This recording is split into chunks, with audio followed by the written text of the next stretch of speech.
अस्सलामुअलैकुम प्यारे बच्चों, कैसे हैं आप सब। आई होप आप सब लोग ठीक होंगे। तो बच्चों, अब तक उर्दू में हमने जितना भी पढ़ा है, आज हम उसका एक क्विक रिवीजन करेंगे।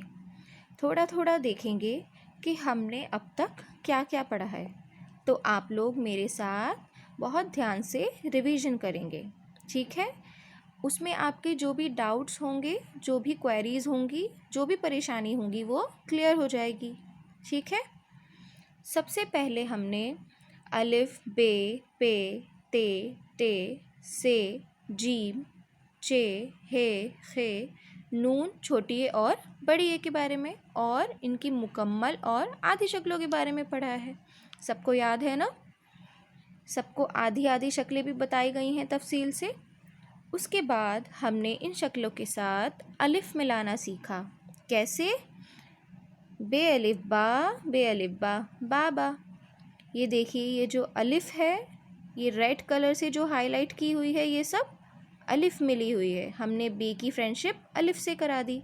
बाबा, पापा, ताया, चाचा, टाटा।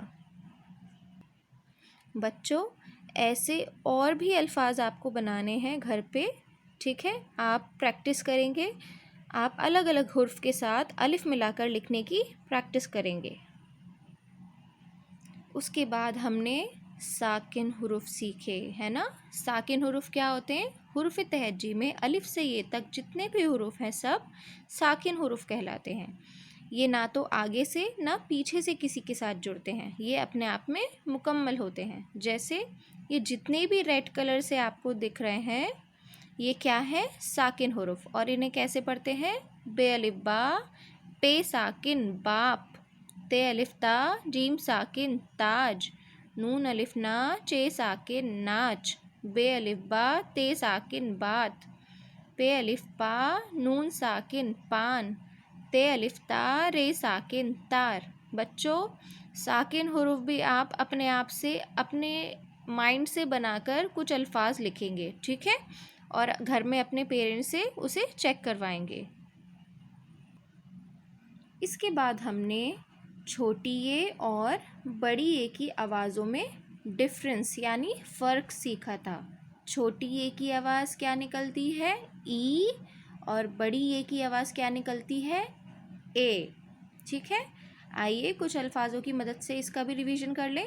जैसे जीप, चीन, चील, सब में ई की साउंड आ रही है ना। तो ये सब क्या है? ये जो दरमियान में है, ये छोटी ये, ठीक है। ऐसे ही बड़ी ए की आवाज़ जेब, जेल, मेल, सब में ए की आवाज़ आ रही है, तो ये दरमियान में क्या है? बड़ी ए। इसकी भी आपको प्रैक्टिस करनी है। कुछ अल्फाज लिखकर अपने पेरेंट्स को दिखाएंगे और चेक करवाएंगे। लास्ट क्लासेस में हमने ज़बर, ज़ेर और पेश के बारे में पढ़ा था, जैसा कि आप सभी को पता है। याद है ना? भूले तो नहीं? आइए इसे भी थोड़ा रिकॉल कर लें। ज़बर हुर्फ के ऊपर लगता है, ज़ेर हुर्फ के नीचे और पेश हुर्फ के ऊपर। और ज़बर ज़ेर पेश लगने से इनकी आवाज़ों में क्या तब्दीली आती है?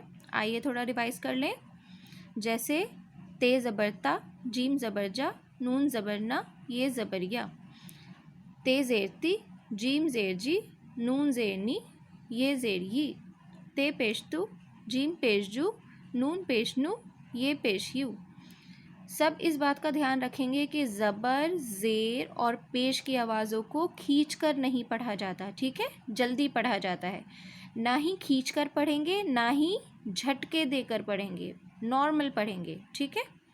उसके बाद ज़बर, ज़ेर, पेश से आपने कुछ लफ्ज़ बनाए, फिर उसके छोटे छोटे 2 लफ्ज़ी 3 लफ्ज़ी जुमले बनाए। ये जुमले बनाने की प्रैक्टिस आप सबसे ज़्यादा करेंगे बच्चों। ज़बर, ज़ेर, पेश के साथ सबसे ज़्यादा आपको जुमले बनाने की प्रैक्टिस करनी है, क्योंकि आगे चलकर अब आपके जुमले ही आएंगे, तो आपको ये बहुत अच्छे से क्लियर होने चाहिए। जैसे अब, बस, कर, तीनों में देखिए अलिफ वे ज़बर अब, बे सीन ज़बर बस, काफ रे ज़बर कर, अब, बस, कर, तीनों में ज़बर है। तीनों की आवाज़ें कैसे निकल रही हैं, ध्यान से सुनिए। फिर मिल कर चल, यहाँ पे मीम लाम ज़ेर मिल आ गया है ना, तो इसकी आवाज़ ई की निकल गई, मिल कर चल। बात सुन, ये आ गया पेश, सी नून पेश, सुन, ऊ की साउंड आ गई जैसे ऊपर आपने सीखा था। बात सुन।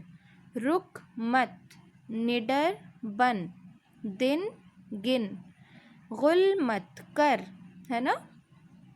तो बच्चों ये आपको 1 2 3 4 5 6 7 7 आपको जुमले बनाकर दिए गए हैं, और साथ ही आपको अपने पास से अब जो मैं आपको वर्कशीट दूंगी उसमें बनाने हैं, ठीक है।